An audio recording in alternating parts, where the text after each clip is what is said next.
प्रोनेसिस investor academy के इस brand new video में आप सभी का बहुत बहुत स्वागत है। Best multi cap fund for 2025। As always सिर्फ मैं नाम नहीं बताऊंगा बल्कि कंप्लीट सिलेक्शन प्रोसेस बताऊंगा। जितने भी फंड्स हैं जिन्होंने एटलीस्ट 1 ईयर कंप्लीट किया हुआ है उन सारे फंड्स को मैं इस वीडियो में कवर करने जा रहा हूं। सभी पे कमेंट करूंगा। अगर सोच समझकर इन्वेस्टमेंट करना चाहते हैं, हार्ड एंड मनी है, तो पूरा वीडियो देखें, अच्छी तरह से समझें कि किस बेसिस पे या फिर किस सिलेक्शन क्राइटेरिया के बेसिस पे मैंने इन फंड्स को सेलेक्ट किया है। अगर आप इन चीज़ों को अच्छी तरह से समझते हैं तो खुद के लिए जब आप एक अच्छा फंड सेलेक्ट करने जाएंगे या फिर खुद का पोर्टफोलियो रिव्यू करने जाएंगे तो ये प्रोसेस आपकी मदद करेगा। वीडियो अगर पसंद आए तो जरूर लाइक एंड शेयर करें। पहली बार हमारे यूट्यूब चैनल पे आए हैं तो चैनल को जरूर सब्सक्राइब करें। सबसे पहले जान लेते हैं कि ये मल्टी कैप कैटेगरी के फंड्स होते क्या हैं। तो वैसे फंड्स जो कि अपने टोटल इन्वेस्टमेंट का, दैट इज टोटल इन्वेस्टमेंट जो हम जैसे इन्वेस्टर्स ने उस फंड में किया है, उस पूरा इन्वेस्टमेंट का एटलीस्ट 25% लार्ज कैप में, एटलीस्ट 25% मिड कैप में और एटलीस्ट 25% स्मॉल कैप के स्टॉक्स में इन्वेस्ट करते हैं। और बाकी का जो 25% बचा वो large cap, mid cap, small cap कहीं भी इन्वेस्ट कर सकते हैं। तो देखिए यहाँ पे किस एनी पॉइंट ऑफ टाइम में आपका 50% या उससे ज़्यादा इन्वेस्टमेंट मिड कैप और स्मॉल कैप के स्टॉक्स में होता है। और हमें पता है कि लार्ज कैप के स्टॉक्स के मुकाबले मिड कैप और स्मॉल कैप के स्टॉक्स लॉन्ग टर्म में रिटर्न तो थोड़ा ज़्यादा जनरेट करते हैं लेकिन रिस्की भी कहीं ज़्यादा होते हैं। तो अगर आपको इस तरह के फंड्स में इन्वेस्टमेंट करना है तो इंश्योर करें कि आपका रिस्क प्रोफाइल एग्रेसिव या वेरी एग्रेसिव हो और साथ ही इन्वेस्टमेंट होराइजन 10 ईयर्स या उससे ज़्यादा हो। अगर आपने रिस्क प्रोफाइलिंग अभी तक नहीं किया है तो हमारे वेबसाइट पे जाएं, phronesisinvestor.com पे, वहाँ पे आप फ्री में अपना रिस्क प्रोफाइलिंग कर सकते हैं। टॉप मल्टी कैप फंड्स के बारे में जानने से पहले हमें इसके बेंचमार्क के बारे में जान लेना चाहिए क्योंकि इसका बेंचमार्क बिल्कुल अलग है। इस तरह का बेंचमार्क और दूसरे कैटेगरीज में आपको नहीं मिलेगा। तो मल्टी कैप कैटेगरी का बेंचमार्क है निफ्टी 500 मल्टी कैप 50-25-25। तो 50 का मतलब ये हुआ कि जो निफ्टी 100 के लार्ज कैप के स्टॉक्स हैं वहाँ पे ये बेंचमार्क 50% इन्वेस्टमेंट करता है। उसके बाद 25% इन्वेस्टमेंट निफ्टी मिड कैप 150 का जो बेंचमार्क है उसके स्टॉक्स में करता है। और रेस्ट जो 25% है वो इन्वेस्टमेंट निफ्टी स्मॉल कैप 250 का जो इंडेक्स है उसके स्टॉक्स में करता है। यहाँ पे देख लेते हैं कि ये इंडेक्स किन किन सेक्टर्स और स्टॉक्स में अपना इन्वेस्टमेंट करता है ताकि हमें पता चल सके कि हमारा जो ज़्यादातर इन्वेस्टमेंट है वो कहाँ होगा। तो देखिए सबसे ज़्यादा लोकेशन है फाइनेंशियल सर्विसेज में 26% से भी ज़्यादा। उसके बाद आईटी में almost 9%, capital goods about 8%, health care भी अबाउट 8%, 6.5% के आसपास, auto and auto components, FMCG में अबाउट 6% और साथ ही ऑयल एंड गैस में अबाउट 6% का एक्सपोजर है। तो ये हुआ सेक्टर एलोकेशन। अब देखते हैं स्टॉक्स, किन किन स्टॉक्स में ज़्यादातर एक्सपोजर है। तो देखिए फाइनेंशियल सर्विसेज अगर आप देखेंगे तो यहाँ पे एचडीएफसी में 5%, आईसीआईसीआई में 3.5 के आसपास, एसबीआई में भी अच्छा खासा एलोकेशन है। आईटी देख लेते हैं तो यहाँ पे इन्फी में 2.5%, टीसीएस में 1.6% और ऑफकोर्स बहुत सारे और दूसरे स्टॉक्स हैं लेकिन एक्सपोजर वहाँ पे कम है। यहाँ पे चेक करते हैं कैपिटल गुड्स, तो यहाँ पे आपका किसी में भी यहाँ पे बड़ा एक्सपोजर नहीं लिया गया है। सूजलॉन बेल में है लेकिन एक्सपोजर रिलेटिवली काफ़ी कम है, काफ़ी ज़्यादा इनफैक्ट ओवर डाइवर्सिफाइड है यहाँ पे। एफएमसीजी देखते हैं तो एफएमसीजी में आईटीसी में बड़ा एलोकेशन है 1.66%। ऑयल में, ऑयल एंड गैस आपको पता है रिलायंस, हाँ रिलायंस ऑलमोस्ट 3.3% का एक्सपोजर है।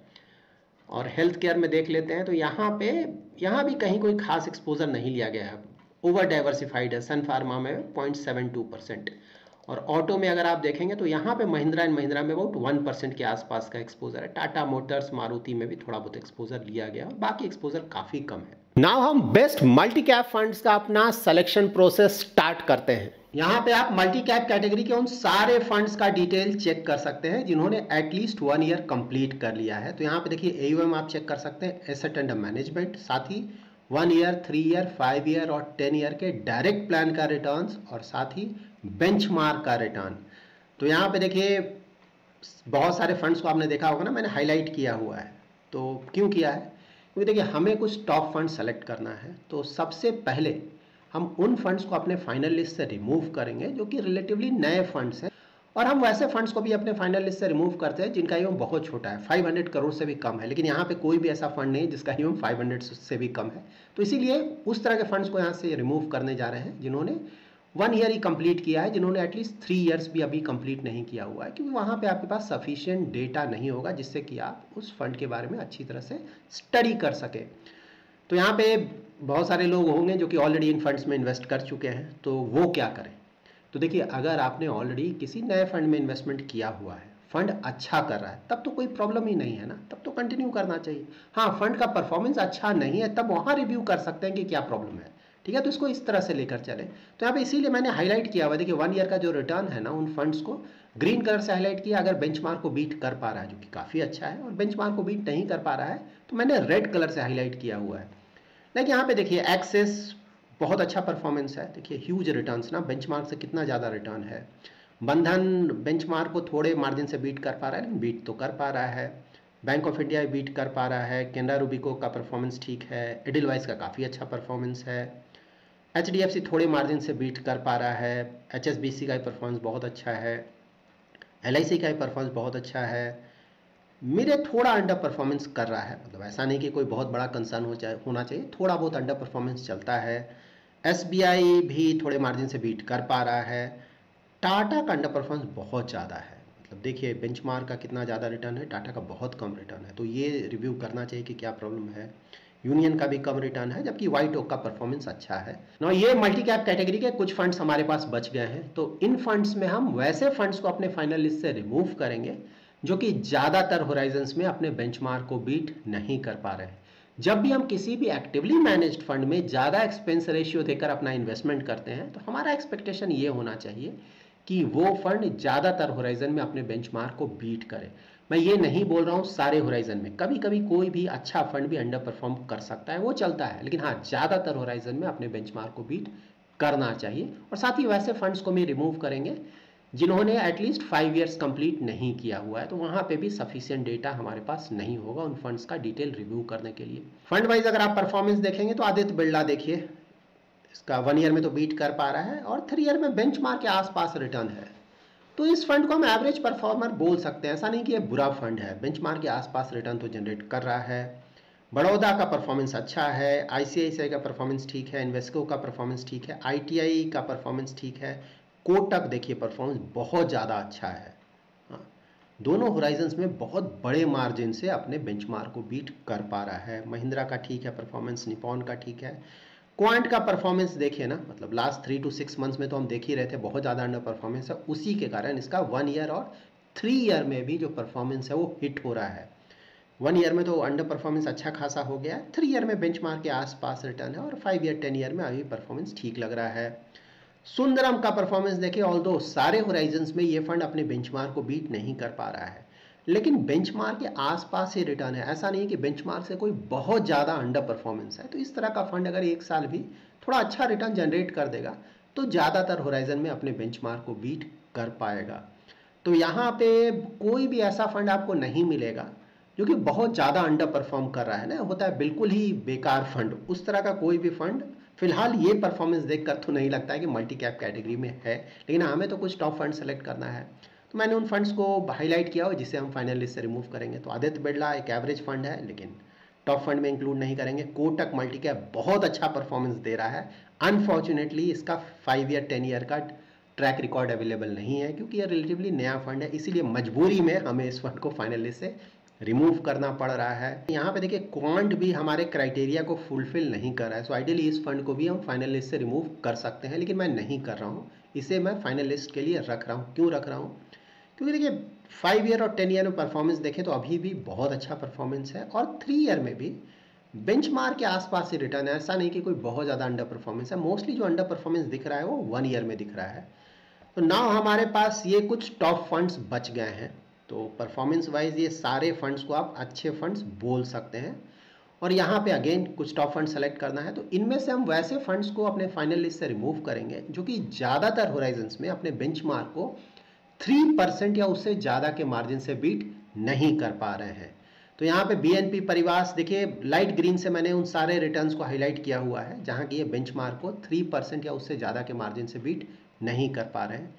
तो बड़ौदा BNP में तो 3 इंस्टेंसेस ऐसे हैं, तो इसे हम फाइनल लिस्ट से रिमूव करेंगे। उसके बाद इन्वेस्को को भी हम फाइनल लिस्ट से रिमूव करेंगे। देखिए यहाँ भी 3 होराइजन्स में ये परफॉर्मेंस ऐसा नहीं कि बुरा है इन फंड्स का, परफॉर्मेंस बहुत अच्छा है, लेकिन हाँ टॉप फंड सेलेक्ट करना है तो इसलिए हम रिमूव करेंगे। ITI मल्टी कैप को भी हम फाइनली से रिमूव करेंगे। तो ये हमारे टॉप 4 फंड्स बच गए मल्टी कैप कैटेगरी के। परफॉर्मेंस वाइज देखिए तो long term track record wise in all 4 funds का परफॉर्मेंस बहुत अच्छा है। तो ये तो हुआ पास्ट परफॉर्मेंस देखकर। अब हम कुछ और डिटेल्स चेक करते हैं इन फंड्स का। यहाँ 4 फंड्स है ना, कैसे पता चलेगा अगर किसी को किसी एक फंड में इन्वेस्ट करना है तो वो फंड कैसे सेलेक्ट करेगा? तो आगे वाले डिटेल्स से आपको ये पता चलेगा। सारे डिटेल्स को आप ध्यान से देखिए, बहुत इंपॉर्टेंट डिटेल्स है। यहाँ पे देखिए रिस्क एंड रिटर्न पैरामीटर्स, वो भी 5 ईयर और 10 ईयर का चेक कर रहे हैं, लॉन्ग टर्म का, हम शॉर्ट टर्म का नहीं चेक कर रहे हैं। यहाँ पे कुछ लोगों को लग सकता है लॉन्ग टर्म क्यों, वो इसलिए क्योंकि लॉन्ग टर्म से ना डिफरेंट मार्केट साइकिल्स का पता चल जाता है आपको, क्यों मार्केट कभी गिरेगा, कभी ऊपर जाएगा, फिर से गिरेगा, फिर से ऊपर जाएगा। तो वैसा फंड जो कि लगातार लंबे समय तक अच्छा परफॉर्मेंस दे रहा है, आइडियली उसे ही हम एक अच्छा फंड बोलेंगे। इसीलिए लॉन्ग टर्म या वेरी लॉन्ग टर्म का ट्रैक रिकॉर्ड आइडियली हमें फंड्स का चेक करना चाहिए। तो यहाँ पे परफॉर्मेंस वाइज अगर आप देखें तो स्टैंडर्ड डिविएशन से पता चलता है कि उस फंड का जो एवरेज एनुअल रिटर्न है उसके मुकाबले वो फंड का परफॉर्मेंस कितना ज़्यादा डिविएट करता है, दैट इज ऊपर या नीचे जाता है एवरेज रिटर्न से। बीटा का मतलब ये हुआ कि बेंचमार्क के मुकाबले उस फंड का जो परफॉर्मेंस है वो कितना ज़्यादा ऊपर या नीचे जाता है। स्टैंडर्ड डिविएशन और बीटा से हमें रिस्क का पता चलता है, जितना कम हो उतना अच्छा है। शार्प रेशियो अगर 1 या उससे ज़्यादा है तो अच्छा माना जाएगा, 2 के आसपास है तो बहुत अच्छा माना जाएगा। इससे हमें रिस्क एडजस्टेड रिटर्न पता चलता है। अल्फा मीन्स बेंचमार्क से कितना ज़्यादा आउट परफॉर्मेंस है, कितना ज़्यादा रिटर्न जनरेट करता है। तो शार्प रेशियो अल्फा जितना ज़्यादा हो उतना अच्छा है। तो यहाँ पे देखिए अगर 5 ईयर होराइजन में देखें तो महिंद्रा, निपॉन और क्वांट का परफॉर्मेंस आपको बहुत अच्छा लगेगा, और ICICI का परफॉर्मेंस बहुत अच्छा है। ऐसा नहीं कि परफॉर्मेंस खराब है, बट रिलेटिवली परफॉर्मेंस इनसे इसका डाउन है। जबकि 10 ईयर में देखें तो महिंद्रा का 10 ईयर का परफॉर्मेंस अवेलेबल नहीं है, रिलेटिवली न्यू फंड है। जबकि क्वांट का यहाँ ही परफॉर्मेंस आपको ठीक लगेगा, और ICICI और निपॉन दोनों का परफॉर्मेंस अच्छा है, बट इन दोनों में यहाँ पे ICICI का परफॉर्मेंस रिलेटिवली बेटर है, ऑल्दो ज़्यादा डिफरेंस नहीं है। यहाँ पे इन फंड्स के कुछ और डिटेल्स चेक कर सकते हैं। इन डिटेल्स को आप ध्यान से देखें और समझें, आपके इन्वेस्टमेंट जर्नी में बहुत मदद करेगा। तो देखिए निफ्टी 500 मल्टी कैप 50-25-25 इंडेक्स है बेंचमार्क इस कैटेगरी का। तो इसका जो पी रेशियो है फिलहाल वो है 28.36। तो अगर किसी फंड का पी रेशियो इससे काफ़ी कम है तो वहाँ पे माना जाएगा कि वैल्यू इन्वेस्टिंग को फॉलो कर रहा है, इससे बहुत ज़्यादा है तो ग्रोथ स्टाइल ऑफ इन्वेस्टिंग को फॉलो कर रहा है। तो ICICI देखिए ना, इनका वैल्यू में एक्सपोजर रिलेटिवली थोड़ा ज़्यादा होता है, पी रेशियो कम है। महिंद्रा का थोड़ा ज़्यादा है, निपॉन का भी थोड़ा ज़्यादा है, और क्वांट का भी थोड़ा ज़्यादा है। मतलब ऐसा नहीं कि कोई बहुत ज़्यादा डिफरेंस है, इन तीनों का तो पी रेशियो लगभग बराबर ही है। हाँ ICICI का रिलेटिवली कम है। टर्नओवर रेशियो मीन्स स्टॉक का कितना बाय एंड सेल कर रहा है फंड मैनेजर एक साल में, तो महिंद्रा का तो बहुत ज़्यादा है, 100% से भी ज़्यादा। क्वांट का भी ज़्यादा है और ICICI का भी ज़्यादा है, जबकि निपॉन का रिलेटिवली कम है। निपॉन में स्टॉक्स का ज़्यादा बाय एंड सेल नहीं हो रहा है, बाय एंड होल्ड स्ट्रैटेजी को फॉलो किया जा रहा है। इन फंड्स का इक्विटी एक्सपोजर चेक कर लेते हैं, दैट इज अगर 100 रुपीज़ इन्वेस्ट हुआ है तो उसमें से कितना पैसा इक्विटी में इन्वेस्ट किया जा रहा है और बाकी का जो पैसा है डेट या कैश में रखा गया है। यहाँ पे ICICI, महिंद्रा और क्वांट इनने डेट या कैश में बहुत रखा हुआ है। मतलब कि ये मानकर चल रहे हैं कि मार्केट गिरने वाला है, आने वाले समय में मार्केट गिरेगा तो हम अच्छे वैल्यूएशन पे अपना इन्वेस्टमेंट करेंगे। जबकि निपॉन का ऑलमोस्ट पूरा इन्वेस्टेड है। तो ये भी देखिए इन्वेस्टमेंट स्टाइल या स्ट्रैटेजी के बारे में आपको बताता है। ये सारी चीज़ें ना, P ratio, turnover ratio, equity, number of stocks भी देखिए ICICI में बहुत ज़्यादा है ओवर डाइवर्सिफाइड पोर्टफोलियो, निपॉन में बहुत ज़्यादा है ओवर डाइवर्सिफाइड पोर्टफोलियो, जबकि महिंद्रा और क्वांट में रिलेटिवली कम है।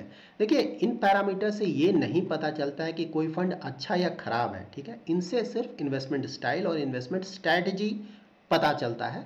तो आपको अब ये डिसाइड करना है कि आपको किस तरह का फंड चाहिए, ठीक है। तो ये आप नहीं बोलेंगे पी रेशियो कम है या ज़्यादा है तो खराब हो गया, टर्नओवर रेशियो कम है या ज़्यादा है खराब है। अगर कोई फंड ये चीज़ें कर कर अच्छा रिटर्न जनरेट कर पा रहा है तो अच्छा फंड है।